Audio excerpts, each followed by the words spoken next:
खरबों का ऐलान किया था, लेकिन कराची में अभी तक उन्होंने एक पैसा नहीं दिया। और कल आपने सुना होगा कि रातों रात नगर में भी बड़े बड़े ऐलानात किए हैं। तो ये इलेक्शन तक है और उसके बाद वो नहीं है। फिर दूसरी बात, पीटीआई कोई जमात नहीं है, ये चूं चूं का मुरब्बा है, दुनिया में कहीं नहीं है। दो सीनियर वजीर इन्होंने बनाए, उसके बाद हमारा पीपल्स पार्टी में ले दे के एक कोऑर्डिनेटर है, उन्होंने 10 कोऑर्डिनेटर बनाया। ये भी पता नहीं उनसे क्या काम लेना है। जो वज़रा है वो खुद काम नहीं करते तो कोऑर्डिनेटर क्या काम करेगा।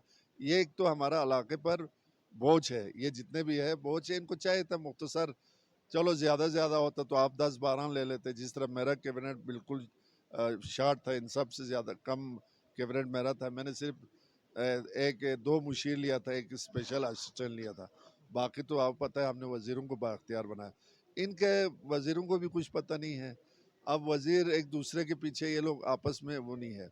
लेकिन बदकिस्मती है कि मैं तो ये कहूँगा, जब भी इस इलाके में अगर फेयर इलेक्शन हो, पीपल्स पार्टी को कोई नहीं हरा सकता है।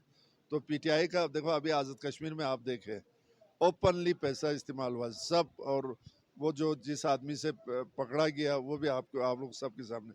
तो ये पैसे की बलबूता पर जो सियासत चल रहा है ना, वो पूरा पाकिस्तान के लिए एक खतरनाक हालात पैदा करेगा। सर बहुत बहुत शुक्रिया। ये गिलगित बाल्टिस्तान में जो दौरान इलेक्शन जो बहुत बड़े हलचल था, पाकिस्तान पीपल पार्टी की हुकूमत आएगी लेकिन बहुत कम सीटें मिली, क्या वजूहत थी? वोट तो हमारा ज़्यादा है, सीट हमारा कम है। वोट आप देखें तो सबसे ज़्यादा आप देखें ना, पीटीआई तो 6-7 सीट जीत गए ना, बाकी तो सब आज़ाद जीते। आज़ाद लोगों को इन्होंने मिलाया है। अगर आज़ाद लोग हमारे साथ होते तो हमारी हुकूमत बनते है। लेकिन आपको पता है अब हमारे स्कर्दू में जो जीते हैं उनके भाई चीफ इंजीनियर है या एससी है, तो क्या चीफ सेक्रेटरी के कहने पर या उमर कश्मीर के कहने पर वो उसका मुकाबला तो नहीं कर सकते। जितने भी रिश्तेदार थे उन्होंने उस रिश्तेदार को पकड़ा और उसमें पार्टी में शामिल किया, क्योंकि नज़रियाती पार्टी तो है नहीं। अगर पाकिस्तान में कोई नज़रियाती पार्टी तो पीपल्स पार्टी है।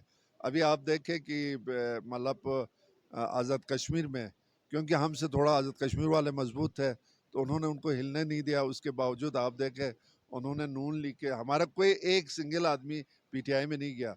अगर वहाँ गया तो नून के लोग गया और मुस्लिम कॉन्फ्रेंस के लोग गए, जिसकी वजह से मुस्लिम कॉन्फ्रेंस जो वहाँ के 2-3 दफ़ा उनके सदर रहा है, वज़ीर आज़म रहा है, उन्होंने 1 सीट लिया और हमारे पार्टी ने 11 सीट ले लिया। आप खुद देख रहे हैं कि वहाँ पर भी अब उन्होंने वहाँ भी एक अननोन एक आदमी को, ये वज़ीर आलाशिप अभी इन्होंने या वज़ीर आज़मशिप को मजाक समझा हुआ है। वज़ीर आला या वज़ीर आज़म का सीट ऐसे आदमी को देना जो इलाके को भी चला सके। सर गिलगित बाल्टिस्तान जो असम्बली का तारीखी जो बजट उन्होंने पेश किया, कह रहे हैं कि ये बजट तारीखी है, क्या कहेंगे इससे? तारीखी नहीं तो बजट है वो या? उनके अल्फाज का हेर फेरी ने, तारीखी बजट तारीखी तब होगा ना, अभी तक तो मैं जानता 1-2 महीने तक तो पुराना जो स्कीमें हैं जो एडीपी में है उस पे काम हो रहा है। हमारे एडीपी पे हफीज़ ने बोर्ड लगाया है, अब हफीज़ के एडीपी पर ये लोग लगाएंगे, नेक्स्ट हम लगाएंगे बोर्ड। यही है यहाँ तो, आप पता है ना, यहाँ तो सीज़न इतना शार्ट है। सिर्फ मेरे जहाँ तक चलास के अलावा, गिलगित के अलावा, बाकी आपके हंजा हुआ, अस्तोर हुआ, स्कर्दू, गांचे में तो आपको पता है 7 महीने से ज़्यादा काम नहीं होता है।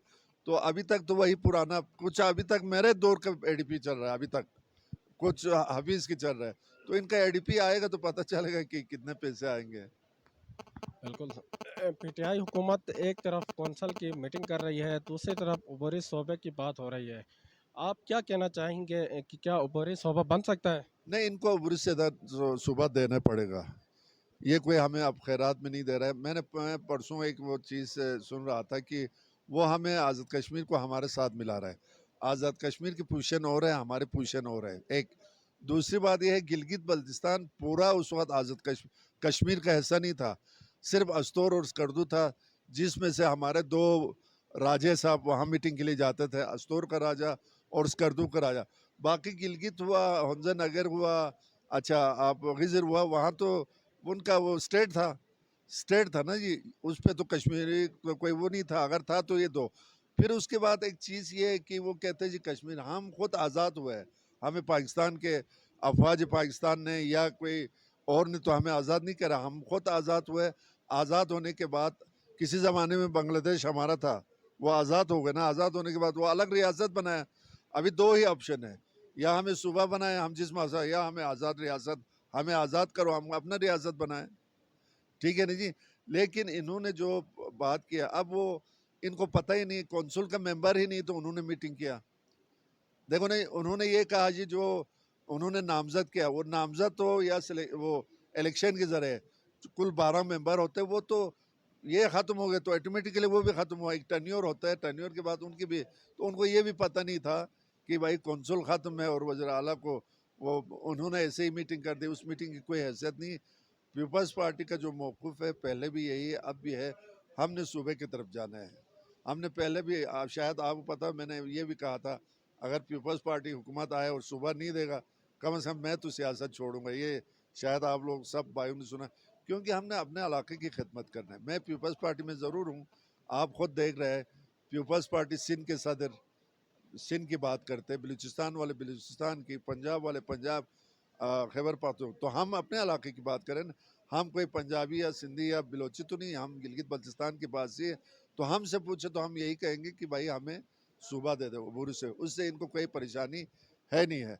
नहीं, अगर वो बार बार कहते, परसों उनका जो वजीर कानून, वो बार बार कहते जी इसका स्टेटस, यार स्टेटस है तो फिर ठीक है, हमें आज़ाद करें, हम खुद अपना हुकूमत चलाने का, हमारे पास दुनिया के पैसे है और हम कमा सकते हैं, हम कमा के अपना हुकूमत वो कर सकते हैं। अगर हम अपने हमें छोड़े तो हम यहाँ बिजली इतना पैदा करेंगे कि उसी बिजली के पैसे से हम खुशहाल हो जाएंगे। लेकिन बहैसियत पीपल्स पार्टी का एक वर्कर, बहैसियत गिलगित बल्तिस्तान के एक बासी का होना, मेरा मौक़िफ़ और हमारा पार्टी का मौक़िफ़ यही है कि हम इस सूबा से कोई होना। अभी वो कह रहे हैं जी 3 कौमी असम्बली में देंगे, 5 वो, तो इसका मतलब हर डिवीज़न को मतलब एक एक सीट दे देंगे। भाई उनको तो चाहे था कि कम से कम 5 उसमें देते हमें, ठीक है नहीं जी, तो 5 हमें सेनेट में देता। लेकिन सुनने में आया कल इसका कोई मीटिंग हो रहा है जिसमें वज़ीर आला जा रहा है। अब वज़ीर आला के हाथ में है, और गवर्नर तो आपको पता है वो सिर्फ बाल छोड़ के बैठा हुआ है, वो बेचारे को तो कुछ होता ही नहीं है। और फिर गवर्नर साहब, आपको पता है वो वफाक का नुमाइंदा होता है, उनका बातें इधर पहुंचाना है उधर पहुंचाना। अब खुर्शीद खालिद का ये मौका है, अगर इसने कोई वो अपना आपको मनवाने का वक्त है, अगर इसने सुबह को कहे तो कल लोग उसको फिर मुंतखब करेंगे, हम भी उसको वेलकम करेंगे, क्योंकि हमने इलाके के, हमारा कोई ज़ाती वो तो नहीं है। गिलगित बल्तिस्तान के लिए जो भी अच्छा काम करें उसको हम सराहेंगे, लेकिन गलत होगा तो गलत को हम गलत कहेंगे। अभी तक तो उनका कुछ वो नहीं है, ठीक है ना जी। अब आप देखें पिछले दफ़ा ये लोग बाकी क्या करेंगे, पेट्रोल का मसला हल नहीं कर सके, इतना छोटा सा मसला है जो ये लोग हल नहीं कर सका।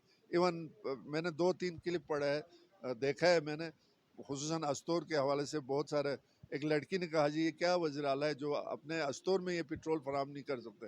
देखा हमारे दौर में ऐसे नहीं, मैंने तो उनको तजवीज़ दिया था भाई 73 के ज़रिए लाओ, फिर हमारा वहाँ बल्ब डिपो, यहाँ भी एक बल्ब डिपो बनना चाहिए अस्तूर के लिए भी।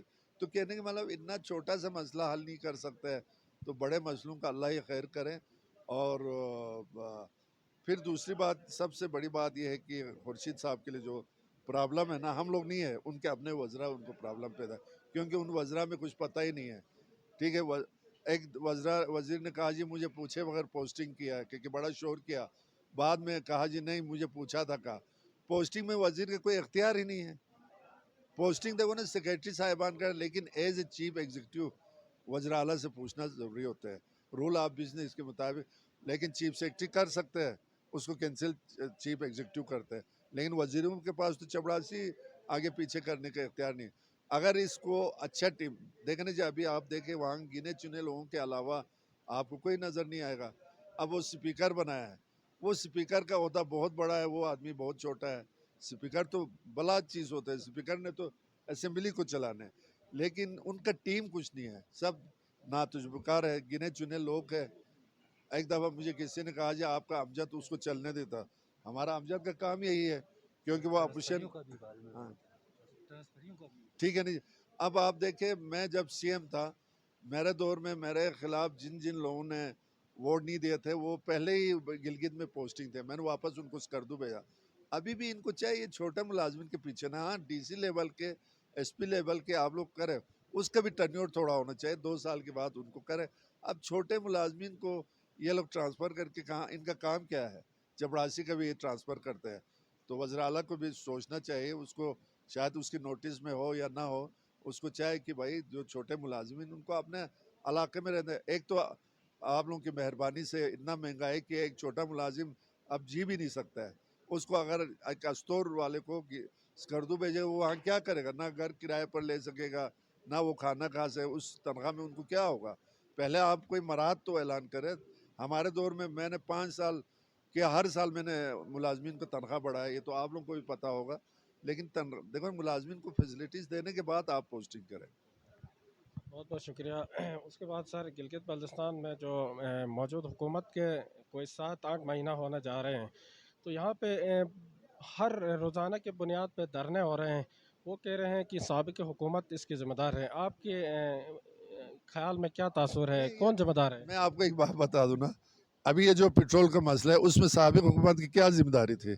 हमारे दौर में कोई हुआ पेट्रोल का मसला? देखा ना, ये लोग कहते, जब ये वजीर साहिबान झूठ बोलते हैं ना, तो वो झूठ का असर बेचारा चीफ मिनिस्टर को उठाना पड़ता है। ठीक है जी। हमारे दौर में क्या हुआ, हमने क्या किया? आए मेरे साथ बैठे, वज़ीर आला मेरे साथ बैठ के बताया, मुझे मुझे बताया मेरे दौर में हमने तो इदारे बनाए। फिर मेरे दौर में आपको खुद पता है, जो मेरे दौर में जो हालात पैदा हुआ, अगर वो हफीज़ और इधर खुर्शीद के दौर में पैदा होना, ये लोग इस्तीफा दे के घर बैठेगा। लेकिन फिर भी हमने हुकूमत, देखो ना, हुकूमत में अच्छे बुरे तो होते रहते हैं। हालात आपको पता है, मिसाल हर जगह पर कोई ना कोई हादसात होते हैं। लेकिन आए दिन इस 7 महीने में इन्होंने धरना दिया है, धरने में जाके झूठ बोलते हैं। अब वो लाइन डिपार्टमेंट का वो बेचारा सदर, यार उसने अपना हक मांगा, सुना है उसको भी सस्पेंड किया है। आखिर वो कहाँ जाए? हम जमहूरियत पसंद लोग हैं। हमारे दौर में हर एक को हमने सुना। इवन आप लोगों को पता होगा, बहुत सारे लोगों ने, तो मैं खुद जाके खिताब किया, मैं खुद जाके लोगों से मिला। तो उसमें हमारे लिए सियासी तौर पर कोई शर्म की बात तो नहीं है। अब ये कब तक हमारे खाते में डालेंगे? ये पेट्रोल क्या हमारे खाते में डाल के इनका जान छुड़ेगा? अभी देखो ना, हम स्कर्दू से पेट्रोल पर क्या परेशान है कि भाई मुझे स्टोर से पेट्रोल मिलेगा तो मैं वापस जाऊंगा ना, वरना मैं अपने दोस्तों के ऊपर 10 दिन का मेहमान बन के बैठ जाऊंगा। तो ये छोटे चीज़ देखो ना, सबसे छोटा चीज़ ये हाल नहीं कर सका है। अभी पढ़ा लिखा ज़रूर है, ठीक है ना जी। मैं एक बात बता दूं ना, प्रोफेसर गंजे होते हैं, लेकिन हर गंजा प्रोफेसर तो नहीं होता है। हर पढ़ा लिखा काबिल तो नहीं होता है ना। उसको सियासी सूझबूझ होना चाहिए, सियासी तौर पर। देखो ना, सियासत में डायलॉग, अब पिछले दफ़ा असेंबली में जो वाक़यात हुआ है, वाक़यात तो वो स्पीकर को चाहे था एक कमेटी बनाते हैं। अगर उसने नहीं बना तो वज़ीर आला को चाहे था एक कमेटी बना के अपोजिशन लीडर और अपोजिशन के लोगों के साथ डायलॉग करते हैं। ना ये लोग डायलॉग कर सकते हैं। ठीक है जी। ऐसे शो तो इस तरह तो असेंबली के नहीं चलना इस इलाके के लिए बहुत नुकसानदेह है, क्योंकि असेंबली वाहिद जगह है जहाँ हर कोई अपने इलाके की नुमाइंदगी करता है। तो इनमें ये भी नहीं है कि कोई कमेटी बनाए, जो कमेटी जाके अपोजिशन लीडर से बात करे, अपोजिशन के लोगों के साथ बात करे। और स्पीकर ना, आपने देखा ना, उसको भी इतना सेंस नहीं है, भाई तुम एक कमेटी तश्कील दे दे, आपको वो चीज़ों पर आप हुकूमत के साथ दे, जो गलत है उसका मत दे दे, ताकि ऐसे हमने भी 5 साल गुजारे, आपने देखा होगा। सबसे टफ एरिया वो था, मेरे दौर में था।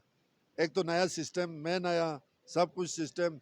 फिर 70 साल से ब्यूरोक्रेसी ने हुकूमत किया, उनको संभालना।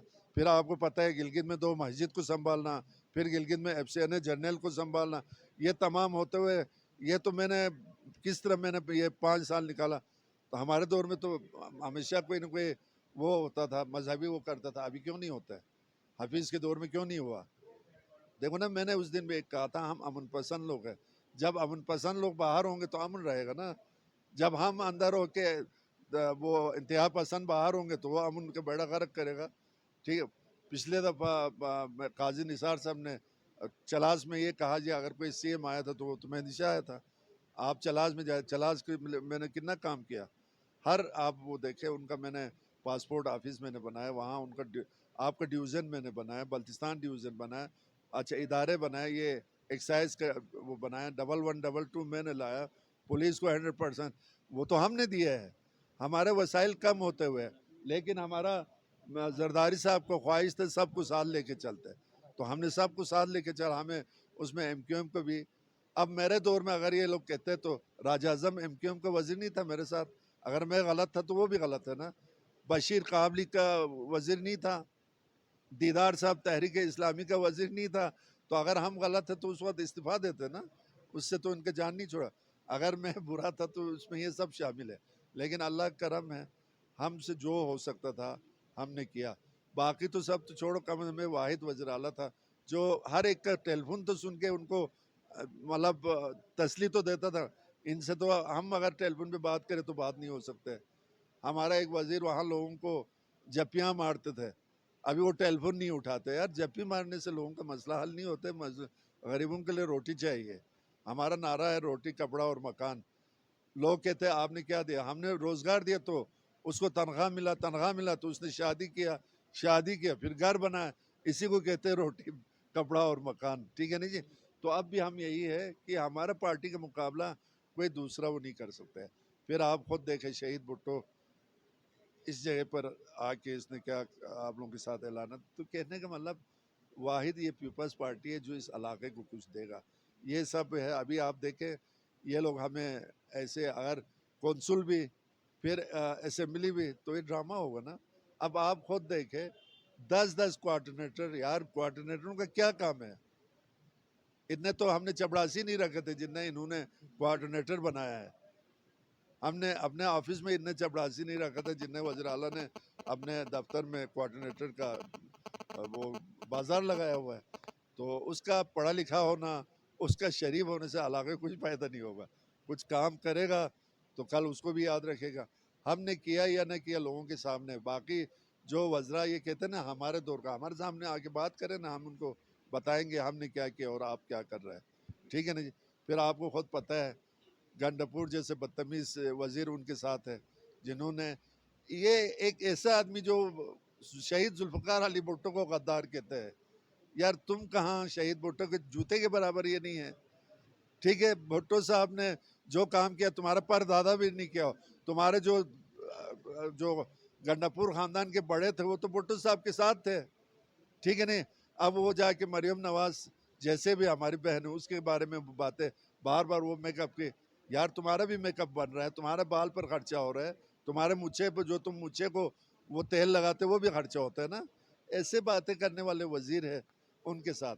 तो जो इनका इख्तिताम है, जिस पार्टी ने भुट्टो को करार दिया उनका अंजाम अच्छा नहीं होगा।